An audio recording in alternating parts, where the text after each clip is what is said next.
Welcome to another episode of the Erasing Shame podcast. My name is DJ Chuang, and I'm here again with Jenn Suen Chen as we continue our conversation. This is episode 4 of 5, and we talk about the inner journey of spiritual formation. Jenn, thank you for joining me again. Thanks for having me, DJ. I think it's been a wonderfully enjoyable journey for me, and I hope for our listeners and viewers. I don't get a lot of feedback, but when I'm on the road meeting people, people do come up and tell me, oh, they've heard of Erasing Shame podcast and they're listening. So that's good. Yeah, that is good. Little by thank little. You for adding to the conversation. Absolutely. And these are, well, we'd like to think words of life and seeds that will grow and blossom in its own time as people become more comfortable with our inner journey of who God has made us to be and the healing He offers and provides as we're learning how to handle our emotions and gain a spiritual and thoughtful perspective of why we go through the things we go through that are confusing and painful and suffering. And so we're coming up on a 4th stage of that spiritual formation paradigm. Would you review the first 3 and introduce the 4th one for us today? Sounds good. Well, I think that, let me get my brain in the right place. The first stage or the season is the shaping of our lives, the stories that make up our lives, especially in our early formation days, much of which we had zero control over. It's how we came to understand the world and who we are in it. And the second season or stage of this formation journey is undoing, the undoing spaces, the times, the stories, the places, perhaps of deep heartache and suffering, where questions come and we don't necessarily have the immediate answers, where perhaps we started out with maybe a more boxy faith, an understanding of God, which I think in some ways is really important. And just as the container is being made to hold our faith. But as we grow, we realize, oh, maybe it begins to shift and we begin to see God in bigger ways, and the mysteries of God outweigh are much bigger than our ability to explain, maybe in a linear fashion.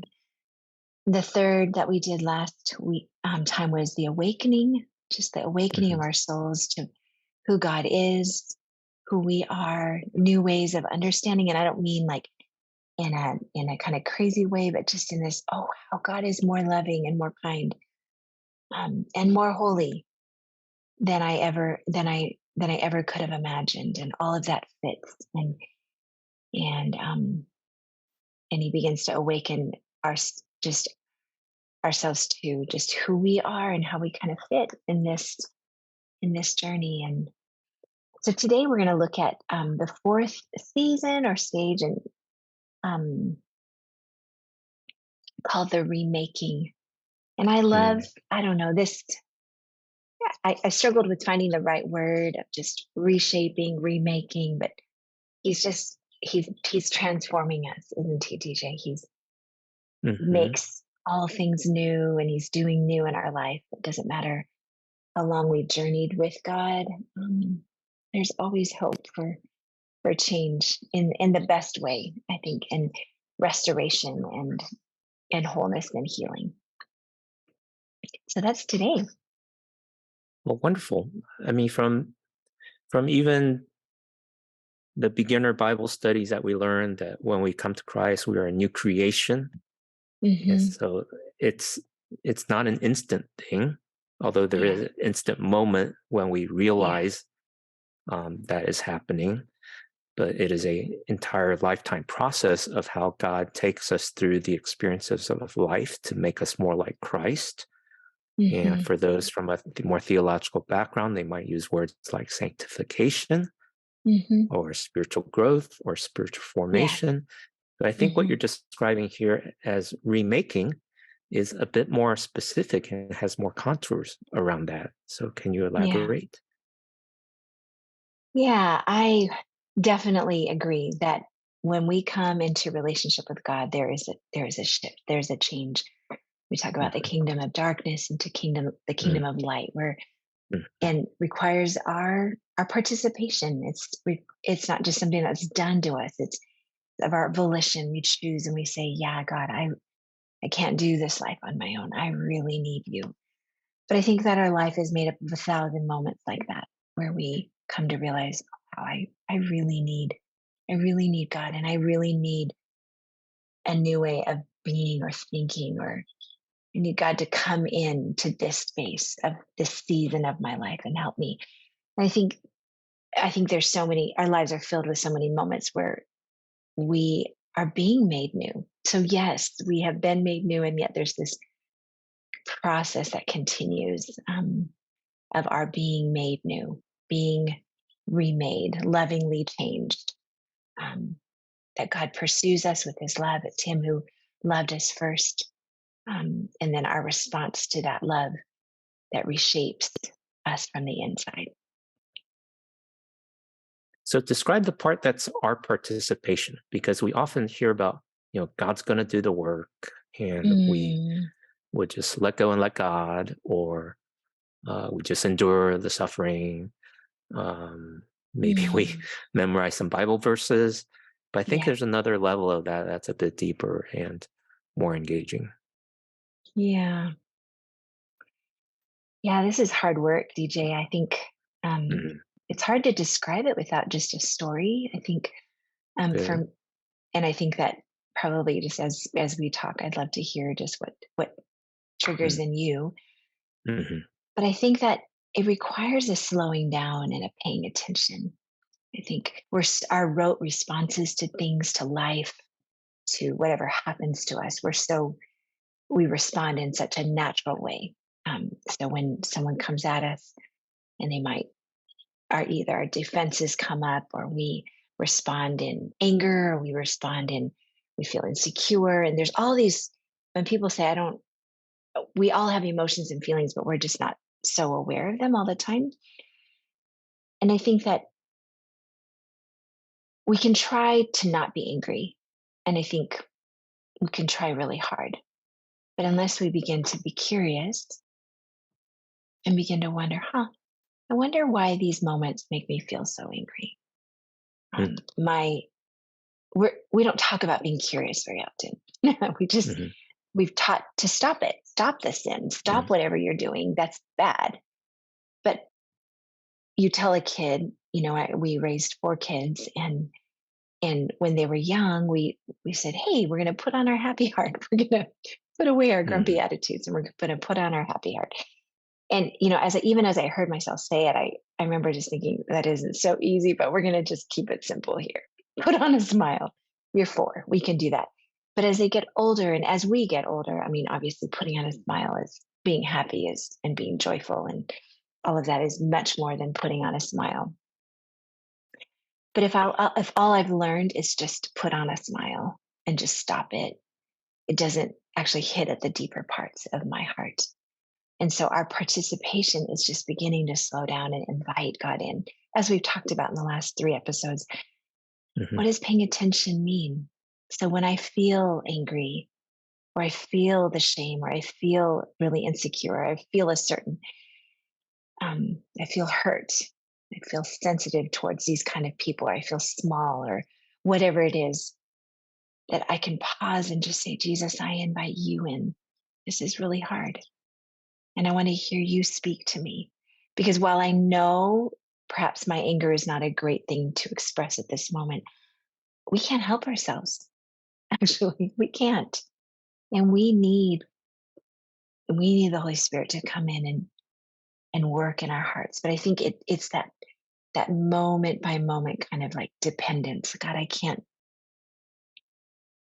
do this on my own. I really need you. I can't not be angry. When I walk into these spaces, I can't not feel sensitive and perhaps defensive, or my need to feel big, or the way others make me feel small. Like, God, I would invite you in. And I think leaning in and listening to his voice, perhaps there's things in my own life that I still want to control the narrative. I'm afraid to let God into parts of my story. Um, but he's just, I think when we come to, if everything is about our relationship with God, then we come to know God as the one who loves us, that we are his beloved. That's who we are. That won't ever shift or change. Then he's created the safest space for then me to bring my stuff to him. So I think when I say it involves our participation, he draws me, but I also need to come and I need to respond, even if it's just a tiny movement that says, yes, I want more. Thank you. It's certainly easier to have that with a spiritual director or a spiritual formation coach like yourself. But sometimes all we have, or most of the time, all we have is ourselves. And Yeah. then the emotions that hit us in the moment because we're Hmm. feeling beings, and emotions are more like a dashboard. They happen. We're in different Hmm. situations, and Yeah. we can either ignore them or we can pay attention to them. And depending on the situation, if I'm driving down the road and something happens, I don't really have the time to reflect and be curious about those feelings. So I just have to respond with the best behavior I have in the moment to keep Hmm. everyone safe and so on. But as I find time, perhaps in the evening or in the next morning, as I find time to slow down and create the space to do some reflection, it can make a difference in how we processed that moment spiritually. And so here's good Yeah. news, Jen. So before we started this series of podcasts, you did this thing called a Ignatius posture and prayer and reflection Hmm. before you decided to um, do the series with me, for which I'm grateful. Hmm.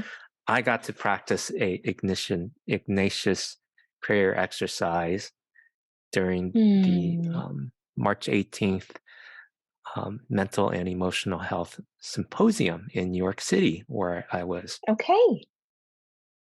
And the pastor Sharon Swift took us through an exercise inviting Mm. the Spirit of God to be with us. And we took the time to slow down.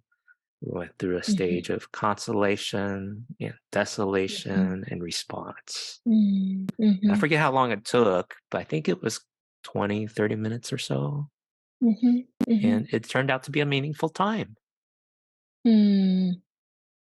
Even I don't do it regularly. I've only heard it here and there once in a blue moon or less often. So, but Hmm. I thought it was a really meaningful time. So, would you take a moment to Hmm. explain how that is a form of participating? Yeah, I'm excited that you got to just experience that, DJ. I think that partnering of the examine is what the exercise on a daily basis would be called. Examine, EXAMEN, of just a way of reflecting, a way of cultivating a reflective heart. Essentially, that's what it is.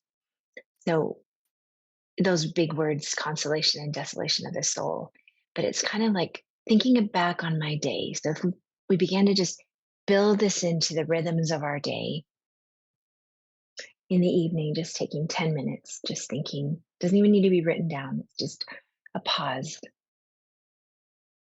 What were the things today that brought me joy? What were the things that today that brought me closer to God? And what were the things today that perhaps took me away from his presence? And that doesn't even necessarily mean like these are like good, bad. These not maybe not those Hmm. aren't the categories that we're using. Perhaps it was busyness, a lot of good things that we were part of, but we felt that kind of exit out of God's presence. We felt such a sweet, got up, we had time with God in the morning and sweet fellowship. And then, like, I got a text and I felt this, like, oh, disappointed someone. Oh, forgot I had a 9 o'clock call, and I totally, now I look, whatever it is, fill in the blank. Oh, that moment happened. So in the evening, just taking that moment to just kind of think about my day. What was it? In a non judgmental, like, God, I bring you everything kind of way. Mhm. Mhm. And then just being able to just leave that in God's presence. And so I think, like, that exercise is such a way of just, God's already involved and he's part, but most of us are pretty inactive participants in terms of our awareness of God's presence throughout our day. So I think that practice of examine has helped me slow down. In fact, I practice it just even throughout the day, and in the Mm. form of the question, what just happened? Mm. Like, I feel like I'm bopping along and I'm having a great day. And then it's like, wait, what just happened? Oh, and it usually for me, it's like, I will do everything that I can. I don't want to disappoint anybody. That's just totally Mhm. that's like the thing that will get me. Of course, if you pull on it a little more, it's just my own pride. Pull on it a little bit more, it's like it hits my ego. So it's not like a holy thing, but it's a thing that I'm not afraid to confess. And I think when we confess it in community, we're less scared of it. Like, we're just, this is part of the human experience. God is so kind and he's remaking that. So I'm less afraid. And leadership will, having been in leadership in various spaces has taught me, you cannot Mhm. please everyone. And someone told me that leadership was about disappointing people. So if that's the case, then I've been in training for quite some time. Mm. But I think that it's just that ability just to say it out loud and to invite God in to say, that was really hard, Lord. And Mhm. and maybe not every day is so big to reflect through, but I think becoming a more reflective person is maybe part of our participation of that inviting, Mhm. responding to the Spirit of God at work in our lives.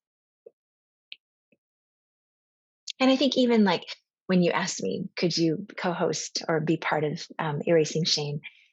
And I think I just had to sit with the Lord and think, how does that make me feel? Lord, where are you in Mm. this? And Mhm. just to pause and just to wait. And that's not a normal, I don't think that's from the West. I don't think we've done that very well, like pausing before we speak Mhm. or before we act, or even in our decision making. I think the slowing down is really, really good. I think we can make some better decisions when we slow down and listen. And Yes. that's part of remaking. That's part of this learning to think in a different way. And oh God, you're part of everything. You're with me as I grocery shop. You're with me at Costco. You're with me as I cook for people I didn't know were coming for dinner. You're with me even as I had to trudge through a whole inbox of stuff I don't want to deal with. He's with us. What would life look Mhm. like if we just said, God, be with me? Holy Spirit, be with me in this space. Um, yeah. Wonderful. Yeah, so I'll share with you how that examine prayer examine helped me um, Yeah, I'd love to hear. process my mental health and emotional health because it really does. Uh, it helped me to slow down and pay attention to the emotions and feelings that I have, Hmm. and that's a big part of the work and participation of taking care of ourselves and our feelings Yes, and emotions because we do that. Our cultures don't train us to do that, and that's our right. cultures teach us to suppress that. We don't really have a safe place to really discover or attend and pay attention to that. And then the powerful part was actually bringing God into that space and conversation. Mm-hmm. And so the first part was to invite God in, and the second part with the consolation, where did God show up? Where did I feel God was drawing me closer? It took me an extra Mhm. minute or two. I could tell. I Mhm. was drawing blank at the moment because I don't do this regularly. I just kind of Mhm. go through the paces of life with the blur, Yeah. and I rarely look Yeah. back. But when I Mhm. did, and our our pastor um, gave us a time frame of a week because we just started that Mm. morning, so we didn't have a morning, we didn't have a full day to think back on. So we thought back over the week, and as I thought back over the week, I was just amazed and so heartfelt warmed that God was working so actively in my life that week because I Mm. had almost every day I had meaningful, engaging conversations with church leaders about this faith journey that I'm on in developing Christian Asian mental Mm. health, of which this Mhm. podcast is a part of it. The podcast is the weekly Mhm. conversation where we talk about Mhm. spiritual and mental health. And it's Mhm. something that we want to do on an ongoing basis because Yeah. no one else is doing it, for one. Right. And we need to do it Yeah. to cultivate more health. Yes. And then the Christian Asian mental health part is we also want to come alongside of churches and help develop and cultivate what that would look like in each Asian and Asian American church because it's going to look different in different Mm. contexts. Yeah. And I've Mm. mentioned in some other episodes before, and I'll mention it here since we have different people listening each week. And we want to Yeah. help cultivate churches to develop spaces for sermons, stories, seminars, and support groups. Mm. Yeah. And that will become tangible expressions of what it looks like Yes. for God to show up Yeah. and to treasure our tears, treasure our Yeah. emotions, all as a part of our Yeah. holistic well being instead of Mhm. just the right beliefs and the right theology or the right Yeah. behaviors, which, Right. which leaves us empty for some, create harm for others. And Yeah. when emotions are unattended to, there are unintended consequences. Yeah. Absolutely. Yeah. That's so good. That's so good, DJ. Yeah. I think that perhaps in I preached a couple weeks ago at a church Mm, nearby, and after the sermon, a man came up to me. It was an Asian man, probably in his early 60s, and he said, "I don't know what's happening to me, but these things are coming out of my eyes. I can't stop mm. it. I can't stop it. Water's just like flowing out of my eyes." And I was like, "They're Oh, tears. They're tears, and it's okay. This is good." And it was so sweet. It really was a very sacred moment. I think this sweet man has not encountered a space where he could cry his grief, and he's been through so much. Got to hear a little bit of his story and just to listen. And I thought if our churches were safer spaces, creators, like spaces where we can, I think they are safe spaces, we just don't know the safety yet, perhaps, um, but we could work on cultivating that better. But I think a place where we can bring our tears, because our mhm, tears are connected to something deeper. mhm, Um, and I think I'd add even that when you talk about support groups, and Kurt Thompson talks about the author of The Anatomy of the Soul and The Soul of Shame, but he talks about confessional mhm, communities. And mhm, I've begun some just in a few spaces here in the Northwest, and I've done actually begun helped a few begin overseas as well, and just places where people can gather and begin to grow together in not spewing out all of our garbage and all of our sin. I don't think that's what it's supposed to be, but a place where mhm, we can name what's going on.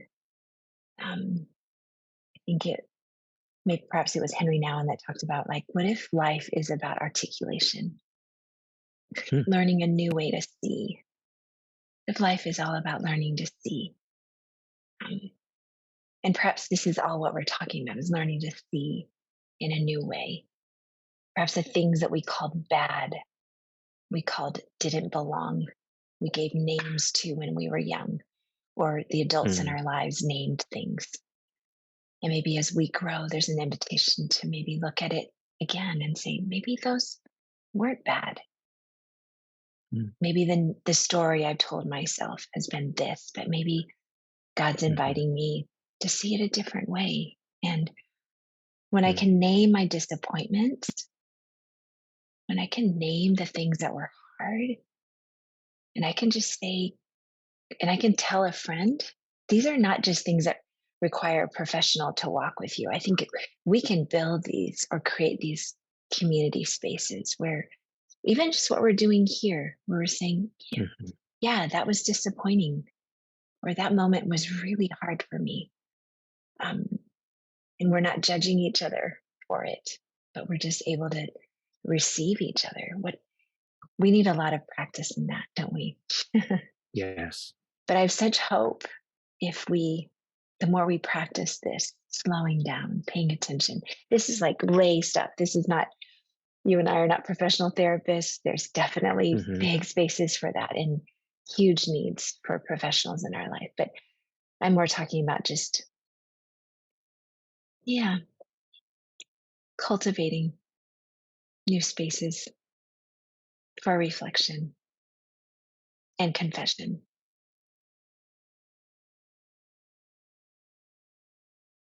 Amen. Here's a surprising thing. 2 weeks ago, I went to a church, and I love going to all kinds of churches because the the body of Christ is wide and vast That's and right. beautiful in all its expressions. I do have a Hmm. home church I'm committed to where I go deep with, but I also want to learn, explore, and Mm. be open to what the Spirit's doing in different ways. And it struck me that I went to a church that actually took like 3 to 4 minutes for a time of confession. Mm. And after the service, I told the pastor, I can't remember the last time that I was in a church service where they had a time of confession. Mm. Can you believe that? Yeah. And perhaps for many of us listening to this podcast, your church doesn't have a dedicated space every week for a Mm. time of confession. Now, some in the high liturgy tradition, they might have Hmm. a prayer confession where you just read Right. through, Right. but to actually have space for it and Mm. and to have the prompt at the beginning. I was just awestruck and Mm. how that impacted me. And so in the service, that's one format of it. Hmm. Another format of it would be like at a small group or a retreat or a prayer of examen. Yeah. So there's many different expressions of it, Yes. but how rare and elusive that is to being in the company of a few others to Yeah. do that. Yeah. Because it requires like honesty Mm, in naming, and perhaps we're afraid to look inside. Um, and some of us have come out of legalistic church backgrounds. I know I did in my mhm, early years and as a child. And I think that confession piece, perhaps there's a swing from the, in response sometimes to that. It feels like mhm. it's forced or it's not safe. I don't want to tell everybody what's going on. But I think at the very least and very most, we are safe in God's presence as He sees us. Yes.